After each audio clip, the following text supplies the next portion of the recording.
In today's video, I'm going to be breaking down the Schwab US Broad Market ETF. SCHB is the ticker. Let's get down, let's check it out. Let's check out some of the best companies that it holds, and of course, if it's a good investment for us. So year to date, it's had a 15% increase, which is really good, and the yield is a bit low at 1.4%. However, that expense ratio is something I really do like, and because it's just so low, it's 0.03.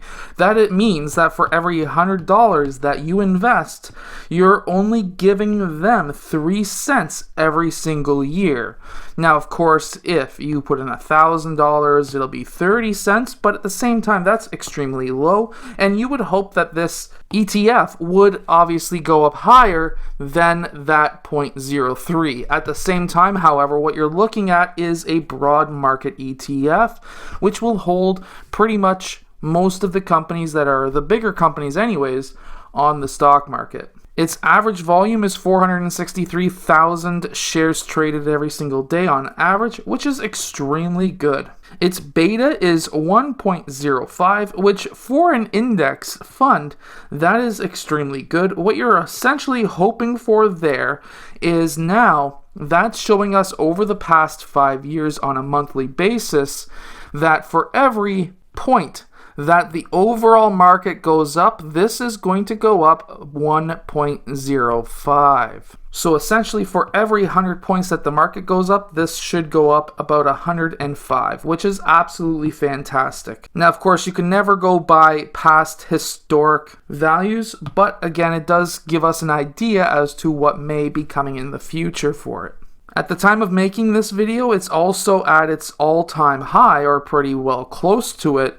So, of course, usually you would want at least a 1, 2, or 3% pullback before getting into a broad market ETF. That's on my own personal opinion. Some people don't choose to follow that, but sometimes you can get some good deals. If you look at its 5-year chart, you're looking at something that was $50 5 years ago and is now trading at $104, which is extremely good. This is something that you want to see over 5 years. If you can double your money, you are doing extremely well. And at getting a 1% dividend, you're all set. And then you're doing pretty good in my opinion, especially if you're younger like I am. Now, something that I do really like to look at is, of course, the dividend history.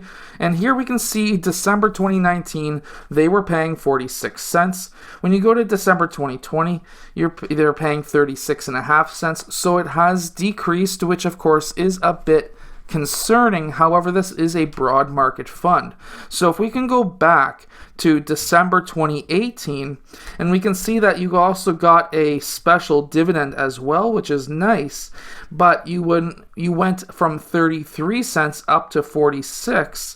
And then this past year, it's gone down in value.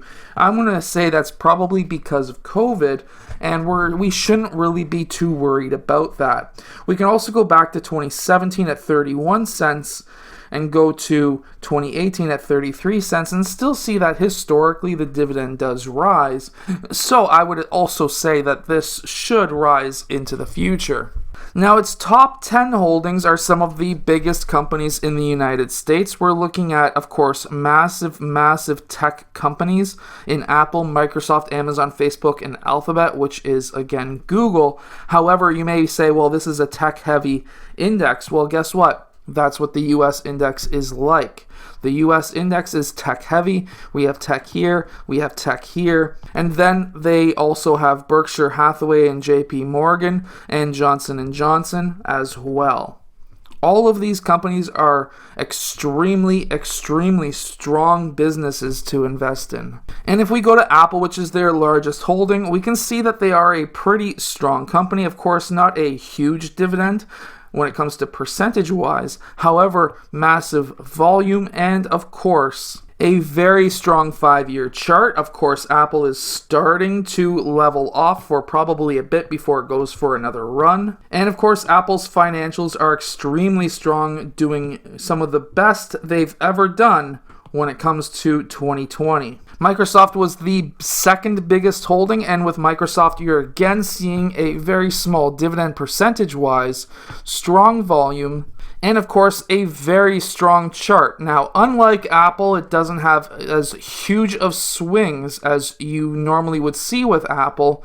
It's more of a standardized inline chart. Of course, there are some notable spikes recently. However, overall, not many up and downs. You're seeing a pretty solid upward trend.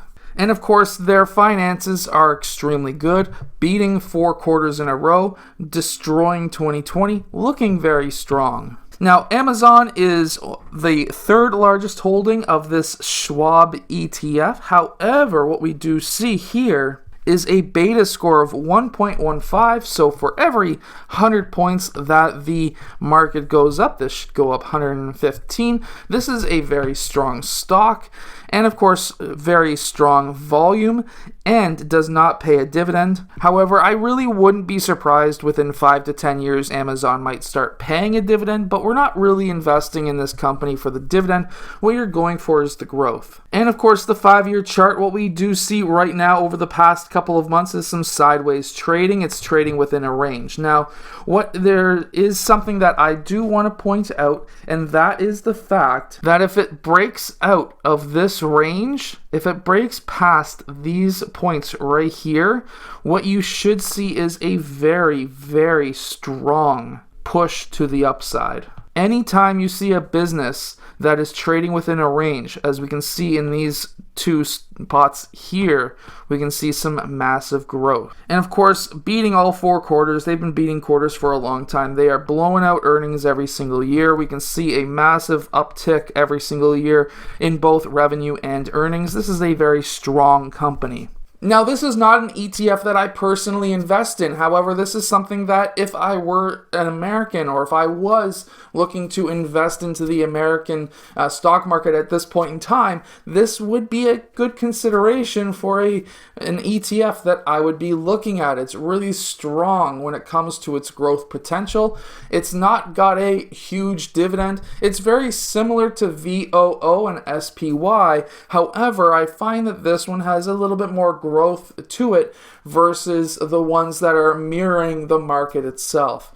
Anyways, I hope that you've enjoyed today's video. If you have, hit that like button, subscribe. Remember, don't always trust everyone on the internet. Do your own research, and I'll see you guys again next time.